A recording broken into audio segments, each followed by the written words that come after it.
just like that. I'm right back. 215 God, yeah, Eldric reacts. Hold on.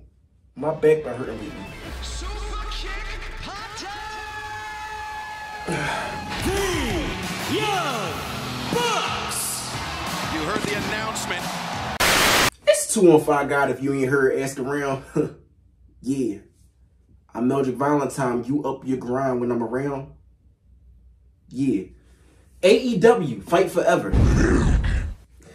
I've been waiting so long for this. But before this game even came out, this game got a lot of mixed reviews. Majority of them bad. These people was hating on it. But you know what? I said I'm going to come up with my own opinion. I know I'm about to watch a review now. You know, shout out to IGN because they give, you know, them honest reviews. I know I'm about to watch this review now, but what they know about it? Huh? What these kids know about WrestleMania 2000? What? WCW versus NWO World Tour. What? No Mercy. What? And even the spin-off games like Def Jam Vendetta and Def Jam Fight for New York. But y'all know about it. You know, when these kids start hating like that, you know my motto. Man, fuck them kids, bro. But let's get into it. IGN's AEW Fight Forever review. I hope this game not trash, man, because I still ain't buy it, pre-order it yet or nothing. But I was just waiting for this, honestly. I still might get it regardless, though. In the 1980s, 16-time world champion Ric Flair popularized the expression, To be the man. You've got to be the man. In professional wrestling games, the man has been the WWE 2K franchise, existing completely unchallenged for the better part of a decade. Newcomer AEW Fight Forever's challenge does not change the balance of power, but its audacity to try by leaning into arcadey design ideas from yesteryear and embracing a pick-up-and-play philosophy should be praised. Its noticeable lack of genre-standard features, an underwhelming single-player campaign, and a smattering of mechanical bugaboos that take the legs out from under. This fighter isn't ready for the main event just yet. Wow.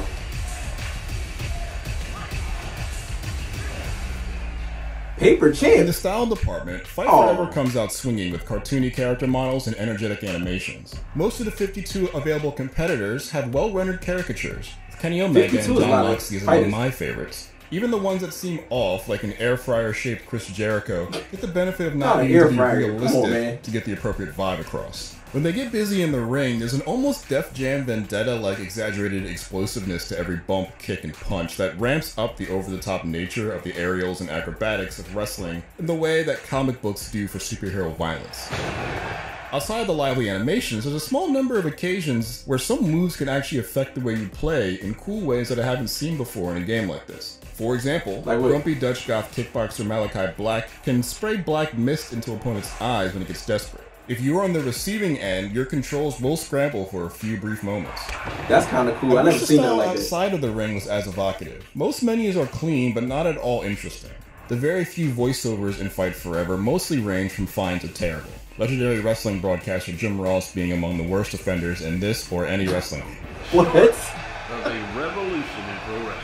If you're like me and like tooling around with the creative tools in wrestling games, you might find the creative wrestler and arena modes to be a bit bare bones. It's a jarring lack of facial diversity and, barring some gems, very slim pickings in the cosmetics department. It also lacks in many of the quality of life features, like being able to sort through moves by type, which means sorting through Fight Forever's menu of techniques to find the perfect coup de grace for your combatant can feel like a chore. I've come to like Fight Forever's in-ring action, but it's far from my favorite wrestling game. Quick movement and smooth animations give the action a uniquely frantic energy.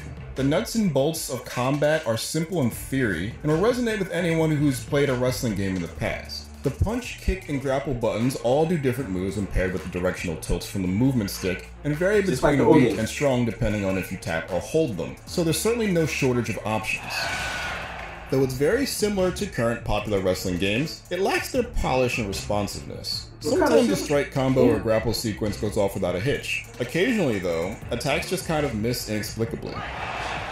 Running, Oh, that's springboarding off bad. the ropes, dragging opponents around the ring, or whipping them into the ropes But are all this actions can I be fixed with a particularly patch, felt though, a so I'm not gonna constant really- disconnect with. Dim-witted AI pretty regularly Oh, that's does a flaw baffling with this things shit. like standing completely still or walking aimlessly into opponents' corners. All of these problems are exacerbated when playing online against Cody. friends, where you can add frequent clipping and rubber banding at a rate that is frankly What the unacceptable. hell was that? Oh, no. Where Fight Forever deviates from contemporary wrestling games and borrows from past genre Glitched out. heavyweights like WWF No Mercy is in the momentum system, which rewards varied offense and solid defense by getting you closer and closer to using your finishing maneuvers. Once your momentum meter is full, you are free to let loose your character's Oh, he's four snapping. signatures and special moves. These feel like true match-ending abilities, even when used pretty early. And if you're properly exploiting each wrestler's unique set of passive skills, you can find yourself with your big guns ready very quickly. Damn. Having low momentum, on the other hand, puts you in greater danger of losing matches through pin and submission. But this is separate from the opaque health and limb damage systems, which are also big factors in your chances of victory. Though it may seem intuitive that taking large amounts of damage over time will make you worse for wear, it's frustrating that there's nothing What the hell telling you is that? exactly where you He stand. at all breakdancing. times. This frustration carries over to submissions and general recovery systems. When being stretched by opponents, a prompt will show up telling you to mash buttons to break free, but there's no indication of how much mashing you need to do to break free. When you're knocked down, the inclination is to mash buttons or move the stick to speed up your recovery, but there's really no telling if any of that actually works. Things like this don't have to be a mystery in I order don't know, to this keep review the looking kind of accessibility rough. bar low. I ain't gonna lie. Another curious decision I ain't heard him is say that not Fight one good Forever thing about this improves game on yet. the old Nintendo 64 era design of having two separate defense buttons, but maybe not enough to make a compelling argument for its further inclusion in the year of our Tribal Chief 2023. Either button, one for strikes and one for grapples, can be held down to block respective attacks or tapped to reverse them and open the enemy up for counterattack. Being able to hold and block grapples without having to have pinpoint timing is a great change. And having two defensive buttons versus one is a solid way to add another layer of mastery in one-on-one encounters, but in multi-person bouts, reading every different kind of attack and responding with the right button is all but impossible. Out of the limited match types offered, I primarily enjoyed the anything goes hardcore style lights out match. Largely because it showcases Fight Forever's unique and hilarious arsenal of weapons. I've seen that the weapons was pretty good. I even seen somebody throw a bomb at somebody. Like, what? rideable skateboards, brooms wrapped in barbed wire, and literal explosives. Yeah, There's yeah. such a strong spirit of ridiculousness. Oh, Lord, in this being match fun, looks crazy. especially Whoa! in these matches, and that is something that's been missing from The hell is WWE that? wrestling games They for a while. killed him. As its big signature single-player mode, Road to Elite is an This- earnest yet disappointing I don't even know attempt this at game reviving PG. the old-school season modes reminiscent of the PS2 era of WWE wrestling games. After selecting a character either from the roster of AEW talent or one of your own creation, you speedrun a year in the life of an AEW wrestler. You'll play through 4 months, each divided into weekly matches culminating in a big monthly pay-per-view event. I actually liked its brevity. I could do an entire run in only a couple hours, which is vital for a mode that stresses replayability.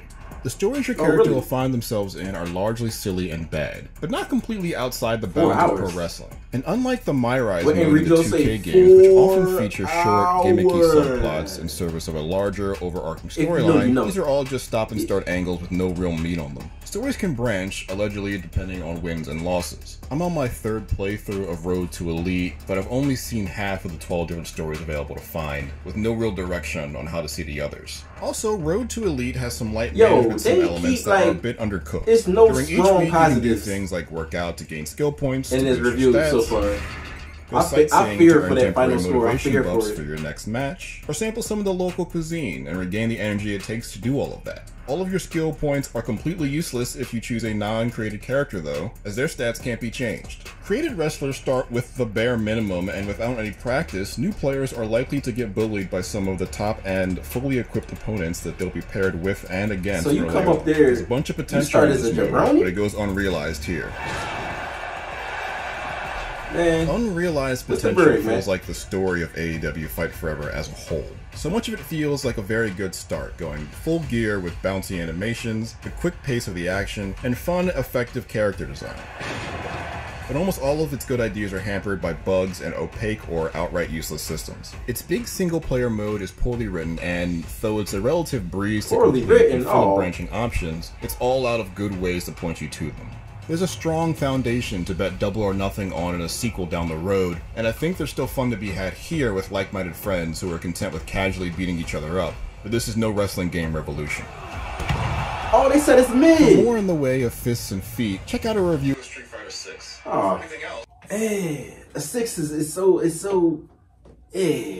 $60. Put it like this, I'm not gonna let them sway how I feel about it. I like to have fun, but it doesn't have to have every single thing. Like, you know, I might still get this anyway on the strength. Like, you know, we all gotta start somewhere. And that's just what it is. But time is something y'all can never have back. But y'all spend y'all time with me, so I appreciate y'all for that. Subscribe to Eldric Reacts, and guess what? We almost at 2K. 2K. Subscribers. Yeah. I just want to talk to y'all real quick. Like, let's have a talk. Let's have a sit down. You and me. You and me. You and me. Or me and all y'all. Yeah. Look. You got YouTubers or reactors or whatever y'all want to call us, label us, whatever. You know me, I'm just Eldric Valentine. I'm the best version of me. Yeah. But a lot of people, they just gonna give y'all the content. They'll just sit there, watch the video with you, say the bare minimum. They might get a grr, grr, grr. They might laugh or something. Oh, you know. Me, I'm giving you content, bro. Like real rap. I'm giving y'all. It's never just straight to the point, straight to the end with me. You know y'all gonna get that entertaining intro. Even if it's the smallest thing, I'm just telling y'all how I'm carrying it, man. I'm giving y'all something motivational to carry your day at the end of the video, most of the time. You know, we uplifting over here. We telling you to keep pushing forward. We giving you a little comedy. We giving you seriousness. We giving you the ratchetness that you like sometimes. You know, we giving y'all candy over here, but we putting the medicine in it. You know what I'm saying? Real rap. You got the entertainment you want. We got the empowering that you want. And that's what Eldric Valentine and Eldric Reacts gonna bring every single time. Know who you playing with.